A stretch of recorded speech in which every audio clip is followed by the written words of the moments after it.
여러분이 이제 댓글에 요양원 입소를 할 때 1등급 등급을 갖고 있는 어르신은 자가 부담이 얼마인지 물어보십니다.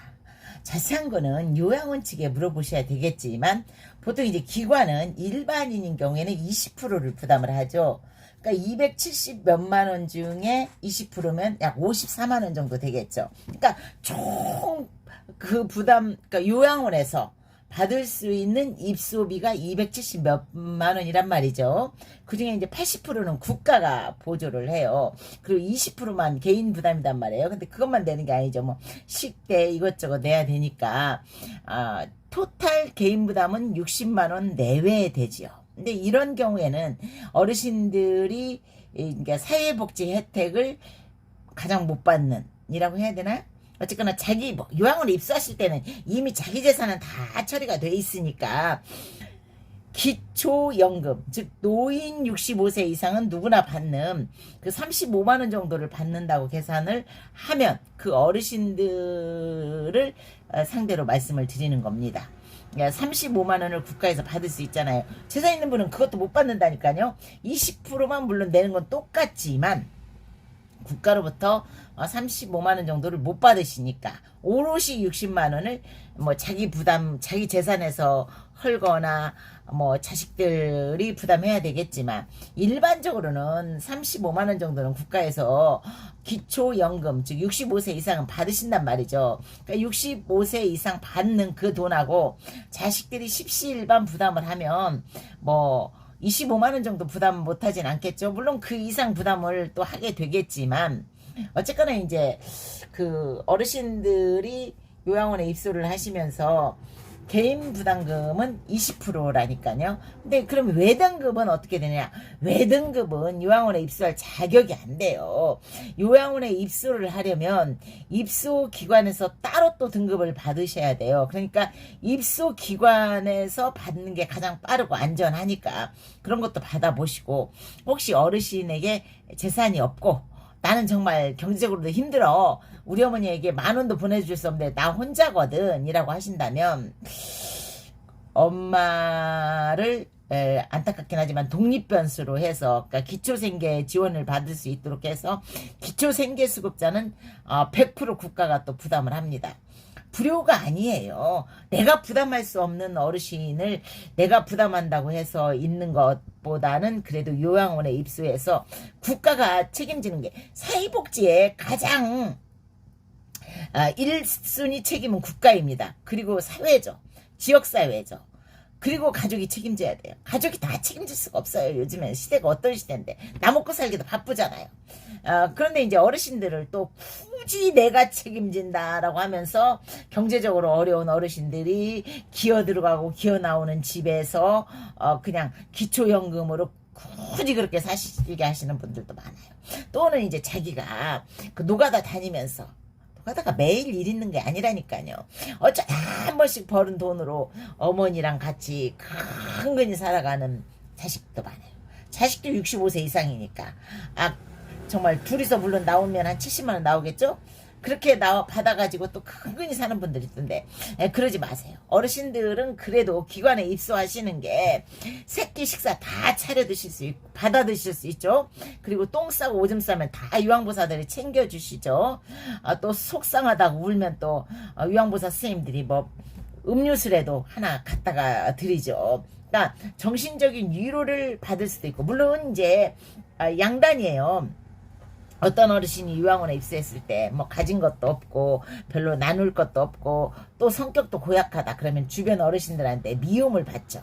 물론 독거실도 못 쓰니까 그 4인실을 쓰실 거 아니에요. 그러면 이제 왕따를 당할 수도 있겠지만 또 이제 일반적으로 어르신들은 치매니까 그 미움도 오래가지 않아요.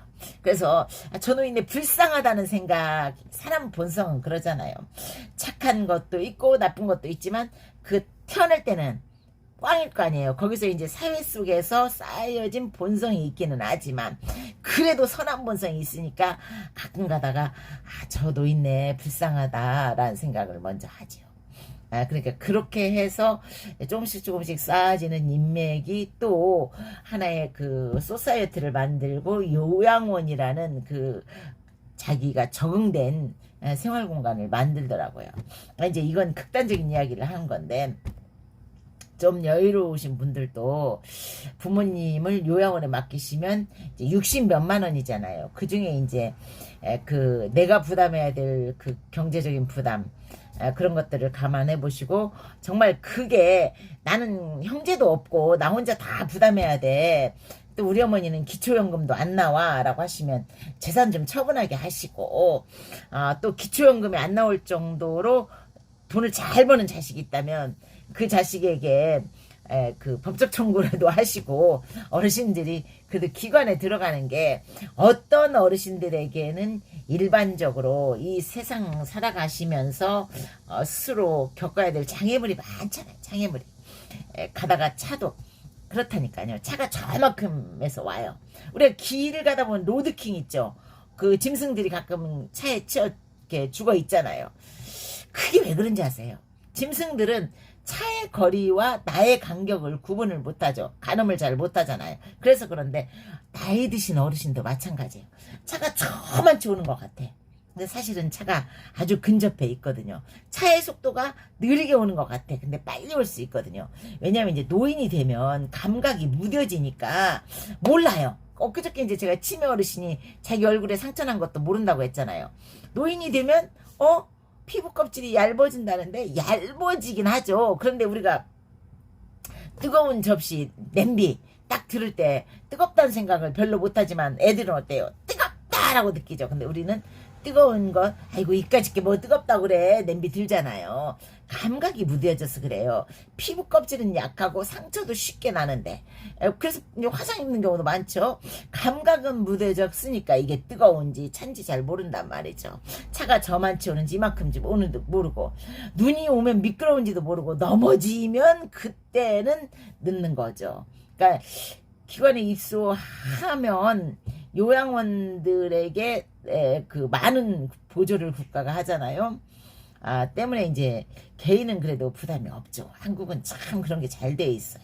그러니까 어르신을 요양원에 모시는 건 생각해 보셔야 되고, 그러기 전에 요양원, 괜찮은 요양원을 발품을 팔든 어쩌든 해서 요양원과 상의를 하면 어떤 문제라도, 등급 문제랄지 또 요양원 비용 문제랄지 이런 것도, 그러니까 20%다 부담하는 게 아니니까, 차 상위는 몇 프로 해가지고 뭐 4% 뭐 12%다 구분되어 있더라고요.